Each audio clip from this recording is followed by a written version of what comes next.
Good is the enemy of great, according to Jim Collins in the well-known opening line of Good to Great.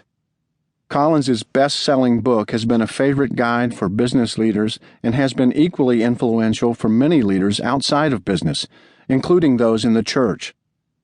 I am one of those leaders who have been greatly influenced by Collins. Having started my career in business, I readily recognize the relevance of Good to Great and similar resources for Christian organizations. But over time, I also realized that leaders in these organizations need to consider another question. Is great the enemy of godly? Before answering this, let me step back and explain Collins's assertion that good is the enemy of great.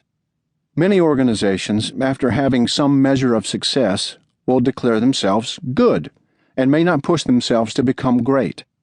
Greatness requires hard work, discipline, and intentionality that are not easily achieved.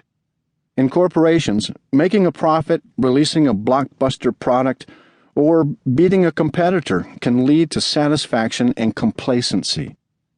Far too many churches and Christian enterprises are satisfied with being good. They look at their results at the end of the year and proclaim victory. If they meet their budget or add a few new members or have a couple of ministry highlights, they say this has been a good year. In truth, they're saying that this is good enough.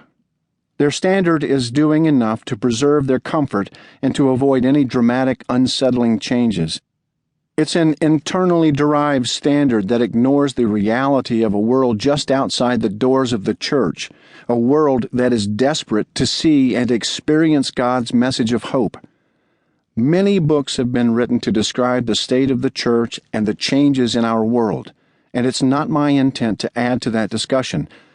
I simply want to affirm what others have said. If we settle for good results, we will fall far short of the mission to which God has called us, and we will continue to slip toward mediocrity and irrelevance. Good is indeed the enemy of both great and godly. So is God calling us to greatness? Or is great the enemy of godly? Aspiring to greatness is an interesting dilemma for the church. We can agree with Bill Hybels that the church is the hope of the world. But we know that the world, whether we think of the problems at the local or global level, is terribly broken. This means that the challenge before us is huge. It's a challenge that should stir all of us not to accept the status quo. It's a challenge that should inspire us to give our lives for the sake of God's kingdom, and in doing so, to do everything within our power to lead our churches toward greatness. Or should it? If our mindset is to do everything within our power, does that suggest self-reliance rather than dependence on God? Does it mean that we are building our own kingdoms rather than God's?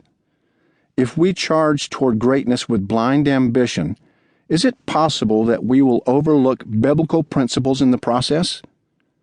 Peter Greer of Hope International says, "If we're not listening to the Lord, we could run fast, we could jump over tall buildings, and we could be a complete failure in terms of any impact for Christ." If this happens, then great can become the enemy of godly, and the church is no better off being great than being good. But it is also possible that godly is the enemy of great.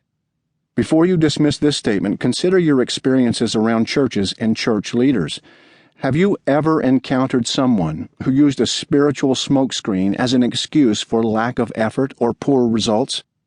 I am not talking about genuine failures, those times when a well-designed initiative falls short despite prayer and hard work. I am talking about the occasions when leaders take a lackadaisical approach, expecting God to make up for their poor planning or minimal effort. It is the adult version of the student who didn't study, prayed as the test was handed out, and expected God to give him recall of facts he never learned.